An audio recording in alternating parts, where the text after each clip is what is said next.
After you create a revocable living trust, the next essential step is funding the trust by transferring assets into it.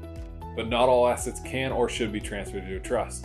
What should you not put into a living trust? I'm Daniel Hunt, a certified specialist in estate planning, trust, and probate law. In this video, I'll give an overview of which assets to leave out of your revocable living trust.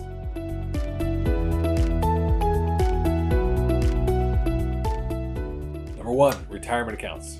Retirement accounts such as 401ks, IRAs, 403bs, and qualified annuities should not be transferred into a trust because a trust is a separate legal entity. This means that transferring the account into a trust would count as a taxable account withdrawal and may also carry early withdrawal penalties. Instead, list a beneficiary in your retirement account. The beneficiary can either be your living trust if you want the funds distributed as outlined in your trust, or a specific desired beneficiary. Number 2, life insurance policies. Life insurance policies are another asset that cannot be transferred into a revocable living trust. Instead, you should designate your beneficiaries for the life insurance policy to ensure the proceeds are distributed to the desired recipients. If you own a sizable life insurance policy or have a large estate that may incur estate tax once the policy is paid out, you might consider creating an irrevocable life insurance trust or an ILIT. This irrevocable trust owns and controls one or more term or permanent life insurance policies. Upon your death, it would manage and distribute the policy proceeds according to your wishes. Consult an experienced estate planning attorney for help deciding whether an ILIT is right for you. Number 3, health savings accounts or HSAs, and medical savings accounts, MSAs. An HSA or MSA allows you to pay for medical expenses with pre-tax income. These accounts belong to individuals and cannot be transferred to a jointly owned trust. Instead, you can name your living trust as the beneficiary of your HSA or MSA. If you've already named a spouse as the primary beneficiary, you can name your trust as the secondary beneficiary. Number 4, UTMA and UGMA accounts. A uniform transfer to minors account, which is a UTMA, or a uniform gifts to minor accounts, an UGMA. These accounts designate a minor child as the account owner while a donor or custodian manages the funds. These irrevocable accounts can give children full access to the funds when they reach the legal age of 18. A living trust offers more control over how funds are used and when a child can access them.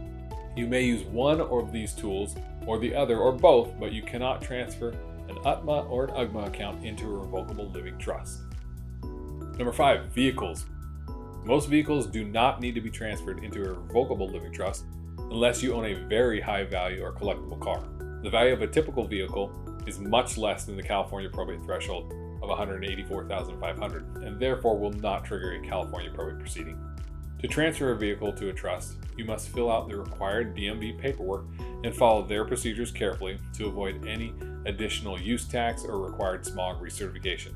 In addition, if you later decide to sell the vehicle, it would be a hassle to remove it from the trust to complete the sale.